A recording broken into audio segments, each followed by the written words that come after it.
Nah, saudara, hari ini pendek, tapi mohon fokus ya, karena ini penting sekali. Jadi kita tahu sebenarnya orang agama Kristen itu seperti apa.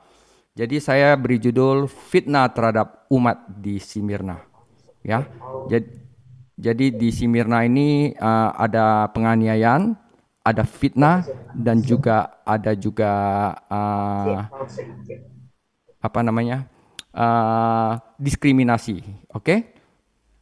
Kita baca dulu firman Tuhan di Wahyu 2 ayat 8 sampai 11. Dan tuliskanlah kepada malaikat jemaat di Smyrna. Inilah firman yang awal dan yang akhir, yaitu Yesus yang telah mati dan hidup kembali. Ya, siapa? Yesus Kristus. Ya, aku tahu kesusahanmu dan kemiskinanmu, namun engkau kaya. Dan fitnah mereka yang menyebut dirinya orang Yahudi, tetapi yang sebenarnya tidak demikian. Sebaliknya, mereka adalah jemaah iblis. Jangan takut terhadap apa yang harus engkau derita. Sesungguhnya iblis akan melemparkan beberapa orang dari antaramu ke dalam penjara supaya kamu dicobai.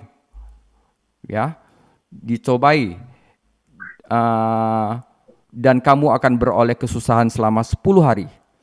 Hendaklah engkau setia sampai mati, dan aku akan mengaruniakan kepadamu mahkota kehidupan. Siapa bertelinga, hendaklah ia mendengarkan apa yang dikatakan Roh kepada jemaat-jemaat. Barang siapa menang, ia tidak akan menderita apa-apa oleh kematian kedua, saudara. Oke, demikian firman Tuhan. Saudara, oke. Saya akan Mandarinnya dulu, sorry. 哦呀，好了，我们要来看这个神的话，启示录2章8节到11节。你要写信给士梅拿教会的使者说，那首先的、末后的、死过又活的说，就是主耶稣呀。我知道你的患难，你的贫穷，你却是富足的，也知道那自称是犹太人所说的毁谤话，其实他们不是犹太人，乃是撒旦议会的人。你将要受的苦，你不用怕。魔鬼要把你们中间几个人下在监里，叫你们被试炼，你们必受患难10日。你务要至死忠心，我就赐给你那生命的冠冕。圣灵向众教会所说的话，凡有耳的就应当听。得胜的必不受第二次死的害。 Amin, saudara. Oke, saya akan mulai pembahasannya. Saudara, kita akan belajar bahwa Smyrna adalah sebuah kota besar di Asia Kecil, salah satu dari 7 gereja. Secara historis, ia bersaing dengan Efesus dan Pergamun untuk status dan gelar kota pertama, ya, di wilayah tersebut. Karena mereka bertiga itu ada di tepi pantai, ya.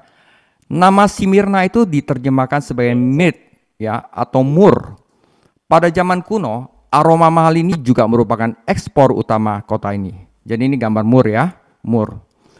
Myrrh atau dalam bahasa Aram atau mur dalam bahasa Indonesia adalah getah atau resin alami yang diekstraksi dari sejumlah spesies pohon kecil dan berduri dari genus Combipora.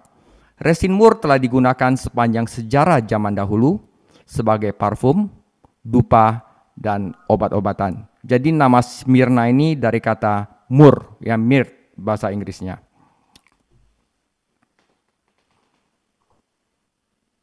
我们来看这个斯梅拿是小亚细亚的一座大城市，历史上它以弗所和贝加蒙争夺该地区第一城市的地位和称号。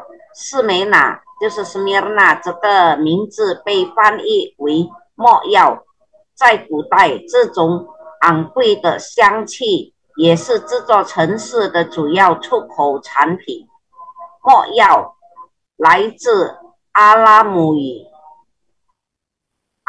亚和没药印度尼西亚语，是从没药树的许多小型多刺树种中提起的天然枝叶和树枝。莫药树枝在历史上一直被用作香水、馨香和药物。Oke, jadi Smyrna itu adalah kota yang kaya, saudara, bukan kota yang miskin. Oke, itu yang kita harus tahu faktanya terlebih dahulu. Nah, saudara, letak geografis, Smyrna ini bersaing dengan Pergamun dan Efesus. Mereka itu adalah kota di tepi pantai. Karena itu perdagangan itu kaya ya, saudara. Jadi terletak di pantai dan jalur perdagangan ke semua kota lain di provinsi ini, Smyrna, seperti halnya Efesus, mampu mencetak kekayaan yang sangat besar dari pelabuhan dan kegiatan komersialnya.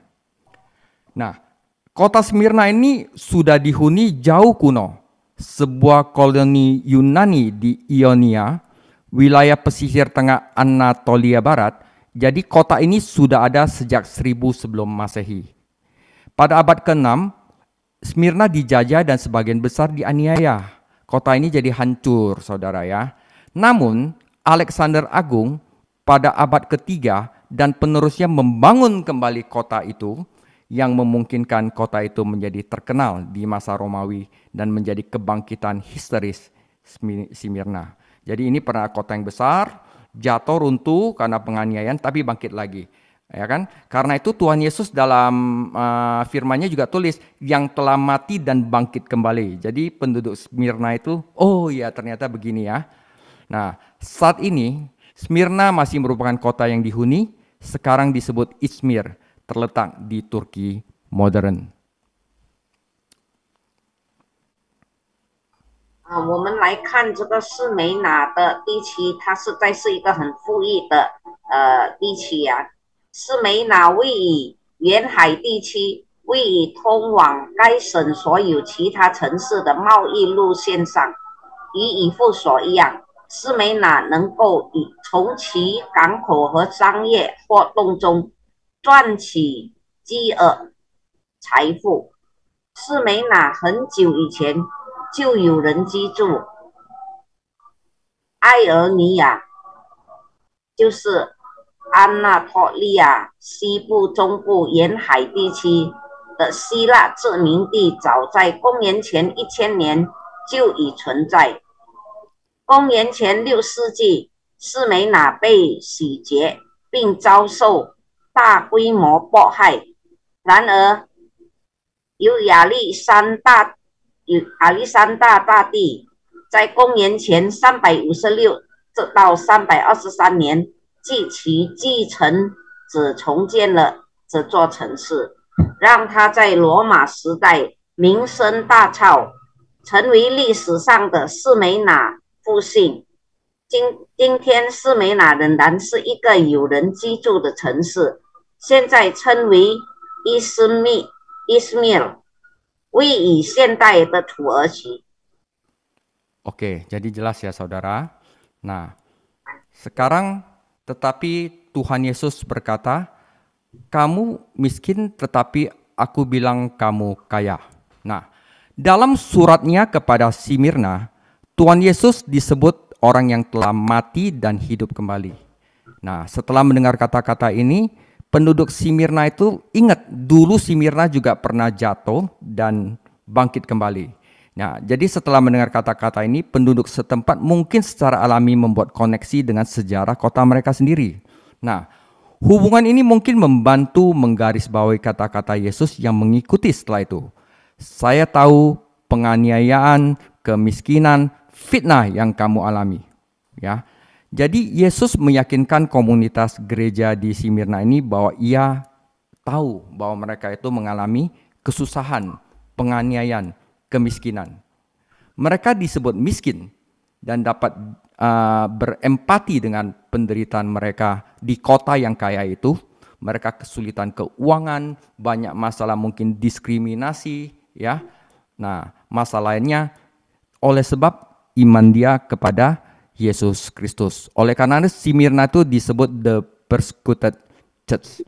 Jadi gereja yang dianiaya. Tapi dianiaya karena apa? karena iman mereka. Yesus berkata, mereka kelihatannya miskin, namun mereka adalah kaya, saudara.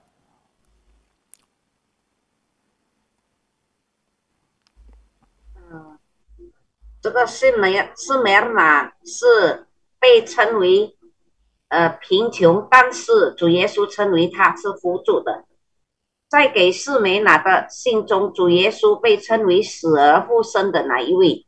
当地居民听了这句话，自然会与自己城市的历史产生联系。这种联系也许有助于强调耶稣接下来的话：我知道你们所忍受的迫害和贫穷。耶稣向这个群体保证，他知道他们正在经历什么。他们被称为穷人，能够同情他们的苦难、经济苦难和其他的问题，在希伯来书4章15节。 Oke, saudara. Nah, di sini to the church of Smyrna, dia ada affliction, penganiayaan, poverty, kemiskinan dan slander, fitnah in Smyrna. Tetapi kamu adalah kaya, kata Tuhan Yesus, ya. Jadi orang-orang percaya di Smyrna tampaknya miskin dan tertindas, meskipun hidup di dalam sebuah kota yang kaya, di dalam masyarakat yang kaya. Mereka mengalami sanksi sosial, saudara, diskriminasi sosial dan ekonomi, mengalami isolasi dan stigma, saudara. Namun, Tuhan Yesus memberitahu para pengikutnya di Smyrna bahwa pada kenyataannya mereka kaya, saudara. Nah, pesan paradoks semacam ini sering muncul dalam Wahyu, yaitu apa? Segala sesuatu itu tidak seperti kelihatannya, ya. Nah, saudara, jadi selain penganiayaan ada fitnah, saudara. Fitnah adalah tindakan sengaja berbicara kepalsuan, memfitnah karakter seseorang dan merusak reputasi mereka. Jadi, siapa yang terlibat dalam kegiatan jahat ini di gereja di Smyrna? Nah, nanti kita akan belajar.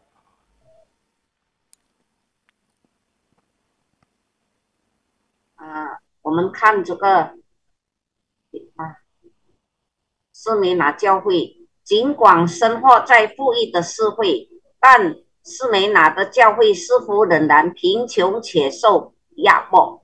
他们经历社会和经济制裁、孤立和耻辱，但耶稣告诉他的追随者，实际上他们是富有的。这种自相矛盾的信息在启示录中经常出现。一切事情并不像看起来那样。诽谤是指故意说谎、诽谤他人品格、损害他人名誉的行为。那么，谁参与了启示录中的这种邪恶活动呢？ Oke, saudara. Siapa yang memfitnah umat di Smyrna? Siapa yang melakukan itu? Saudara, gereja Kristen di Smyrna menderita di tangan orang-orang Yahudi. Jadi orang-orang Yahudi yang dulu menyalibkan Yesus, mereka sekarang juga menganiaya pengikut-pengikut Kristus. Orang-orang Yahudi secara keliru menganggap diri mereka sebagai umat Allah. Mereka pikir mereka umat Allah. Sebenarnya mereka adalah jemaah iblis, yaitu dikatakan sinagog setan, saudara. Mereka pikir mereka adalah umat yang terpilih, tapi sesungguhnya mereka adalah anti Kristus. Mereka nggak senang sama Yesus Kristus, saudara. Ya, mereka membanggakan ritualnya, membanggakan hukum Tauratnya, tetapi mereka benci sama Yesus Kristus. Jadi orang-orang Yahudi memang telah dipilih di masa lalu, tetapi sekarang itu orang-orang Kristen yang percaya Yesus yang telah menggantikan mereka sebagai umat Allah yang sejati. Ya, jadi saudara, Roma 2 ayat 29, tetapi orang Yahudi sejati ialah dia yang tidak nampak keyahudiannya dan sunatnya itu adalah sunat di dalam hati secara rohani, bukan secara hurufiah. Maka pujian baginya datang bukan dari manusia, melainkan dari Allah. Jadi orang Yahudi itu gila pujian, mereka iri sama Tuhan Yesus. Tuhan Yesus bisa melakukan mujizat, lama-lama pamornya mereka hilang. ya kan? Mereka punya posisi hilang dan mereka berurusan dengan orang Romawi, karena orang Romawi nggak boleh menyembah siapa-siapa kecuali menyembah Kaisar, ya. Dan orang-orang Kristen harus menyembah Yesus saja. Karena itu mereka membenci Yesus, saudara. 我们来看斯美拿基督教会在犹太人的手中遭受苦难，就是遭受迫害。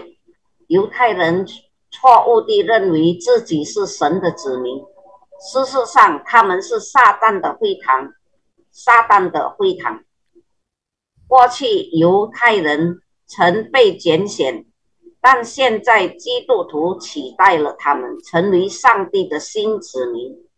在罗马书2章29节，但真正的犹太人是他的身份，他的犹太身份是看不见的，个理是内心的个理，是精神上的，而不是字面上的，所以对他的赞美不是来自人，而是来自神。 Amin, saudara. Ya, nah, saudara, ini kita akan melihat salah satu uskup di Smyrna, ya, yang bernama Polikarpus, ya. Nah, saudara, Polikarpus itu adalah murid langsung dari Rasul Yohanes.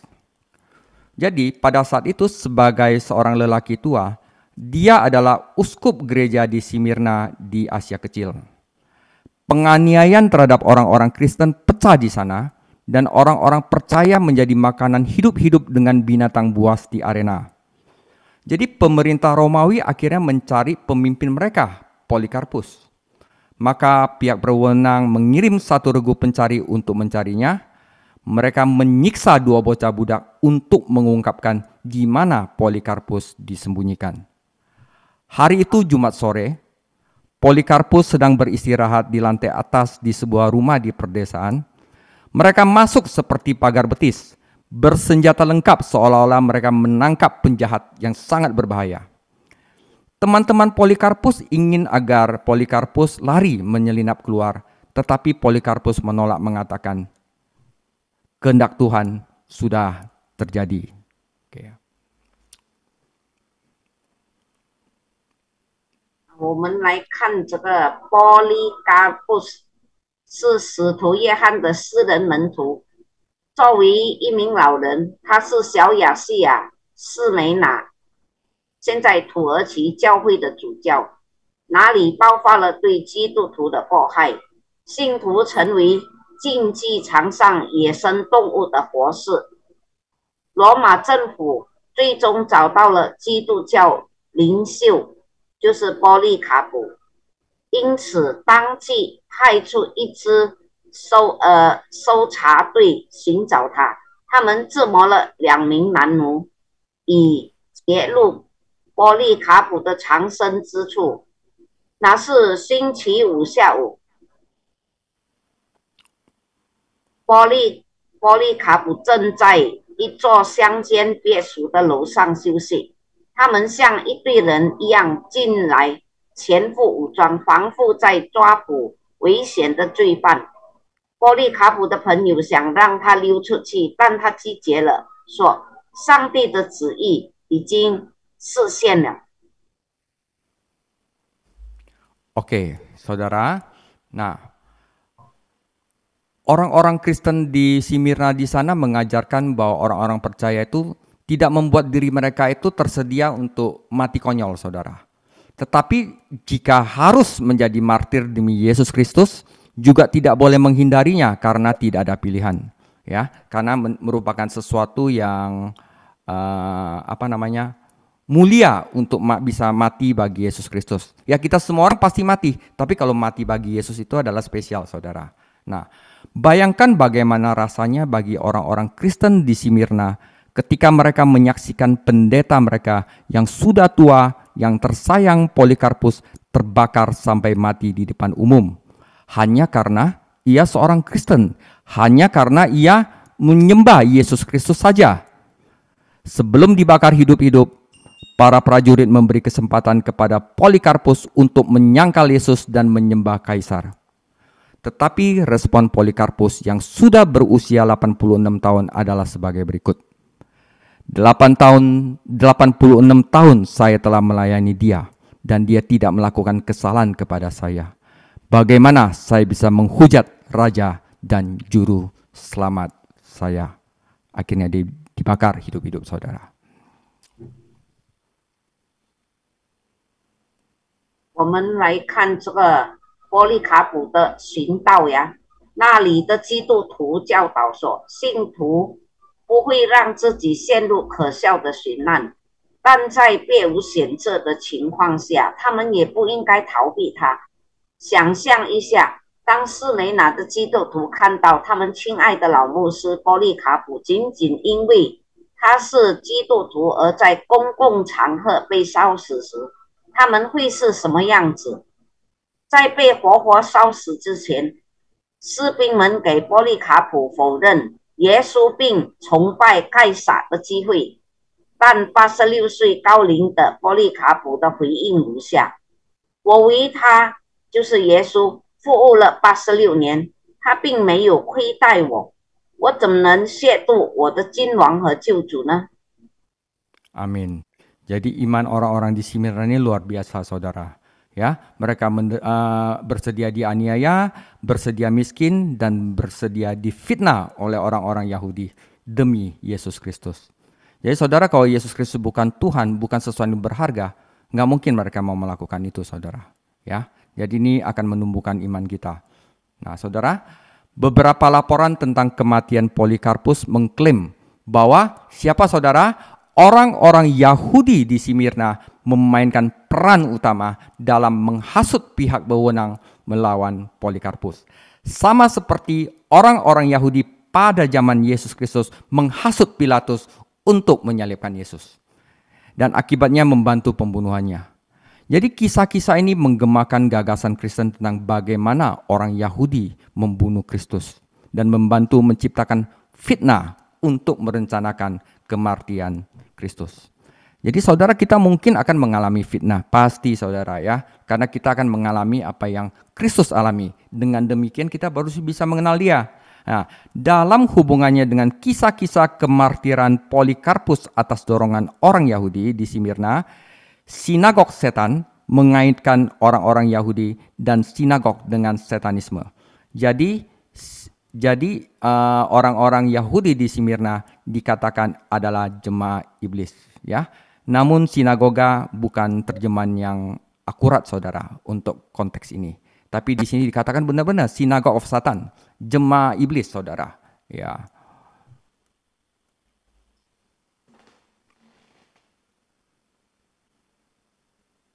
我们看关于波利卡普之时的一些报道，声称斯梅拿的犹太人在煽动当局反对波利卡普，并因此协助谋杀他方面发挥了重要的作用。这些故事呼应了基督教关于犹太人如何杀害基督的观点，并帮助制造了阴谋基督寻道的黑板。结合斯梅拿犹太人煽动下波利卡普寻难的故事，撒旦犹太教堂将犹太人和犹太教堂与撒旦教联系起来，但犹太教堂对于这种情况来说是一个不准确的翻译。 Oke, saudara, orang-orang zaman Yesus itu dianiaya itu bukan karena melakukan ritual, bukan bermoral, saudara, karena mereka menyembah Yesus Kristus. Dan sekarang kita mempunyai kesempatan untuk menyembah Yesus Kristus, kenapa tidak kita lakukan, saudara, dengan bebas? Nah, gitu. Kalau zaman dahulu mereka harus membayar dengan nyawanya, saudara. Nah, saudara, di sini dikatakan ada beberapa dari kamu akan dilemparkan ke penjara selama 10 hari. Nah, ini sebenarnya adalah kode, saudara. 10 itu di dalam Alkitab itu adalah angka yang melambangkan otoritas, kepemimpinan, government, ya. Per Pernyataan ini menyiratkan bahwa ada kekuatan, saudara. Bukan dari sana aja, ada kekuatan setan yang di belakang penganiayaan, penistaan, dan fitnah yang telah dialami oleh pengikut Yahudi dan non-Yahudi Kristen Smyrna, dan harus mereka mengalami dalam waktu dekat, saudara. Seperti yang disajikan di seluruh kitab Wahyu, setan dan pasukan afiliasinya sedang berperang melawan Allah Israel dan pengikutnya. Saudara, dalam Alkitab Ibrani, ya saudara, angka 10 itu berarti adalah penguasa, otoritas, pemerintahan. Jadi 10 hari itu diartikan bahwa mereka itu harus menanggung beberapa waktu, bukan 10 hari saudara, beberapa waktu di tangan penista setan, saudara. Jadi 10 hari dapat mewakili suatu periode waktu yang mungkin diperpanjang dari perjuangan untuk otoritas antara sistem dunia yang berlaku, Romawi, Yahudi, dan kerajaan Allah Israel. Jadi saudara, jika di Wahyu ada dikatakan bahwa ada binatang yang bertanduk 10, itu berarti adalah penguasa, saudara. Berarti penguasa gitu, ya. 10天的解释，这一声明暗示撒旦或者撒旦势力一直是在士美拿基督教的犹太人、犹太和非犹太追随者所经历的迫害、亵渎和诽谤的这个幕后黑手，并且在不久的将来必须忍受。正如启示录中所呈现的那样，撒旦及其附属势力正在与以色列的上帝及其追随者交战。在希伯来圣经中，数字蛇与统治者、权威、政府有关，因此10天可能代表着现在世界体系与以色列神国之间的权力斗争可能会延长一段时间。Oke saudara, karena ini surat diedarkan ke orang-orang dianiaya, mereka harus pakai lambang saudara. Kalau enggak mereka akan dianiaya lebih berat lagi, ya kan? Jadi 10 itu adalah pemerintahan. Nah saudara, di sini dia punya pesan cuman satu saudara. Adalah sangat worth it sekali orang Kristen untuk setia sampai mati saudara.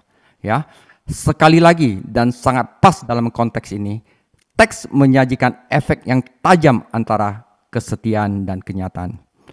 Orang yang setia sampai mati dan akan menerima mahkota kehidupan. Saudara, menariknya, kemartiran pertama dari seorang pengikut Kristus yaitu Stefanus, ya, seperti dicatat dalam Kisah Para Rasul pasal 7 adalah tentang Stefanus atau kata Yunani Stepanos. Namanya berasal dari kata Yunani adalah mahkota. Nah, sebagaimana dijelaskan di bagian lain dalam surat ini, yaitu di dalam pasal 11, bahwa orang-orang yang mengalami mahkota kehidupan tidak akan menderita pada saat kematian kedua. Jadi kematian kedua itu mengacu pada hukuman kekal. Kita bisa dilihat di Daniel 12 ayat 1-3 dan Wahyu 20 ayat 6 dan 14. Jadi saudara, kita telah menerima pesannya saudara, karena itu kuatkanlah iman kita, hanya Yesus Kristus yang paling berarti di dunia ini saudara, yang lain tidak. Demikianlah firman Tuhan. 我们来看这个中心至死，在这段经文，这段文字再次非常贴切地表达了忠诚与现世之间的鲜明对比。那些至死忠心的人将获得生命的冠冕。有趣的是，据使徒行传第7章记载，第一个基督跟随者的寻道士司提反，这个名字来自希腊语王冠。正如信上其他地方所解释的，第二次死指的是永恒的惩罚。我们可以看但以理书12章1-3节，启示录20章6和14节。 Amin saudara, jadi kita udah jelas ya. Ini simple, singkat, tapi tajam saudara. Dan susah untuk kita imani ya. Sudah selesai. Dan untuk kita belajar gereja ketiga dalam kitab Wahyu, kita akan belajar gereja ketiga yaitu tata iblis di Pergamus. Tuhan Yesus memberkati.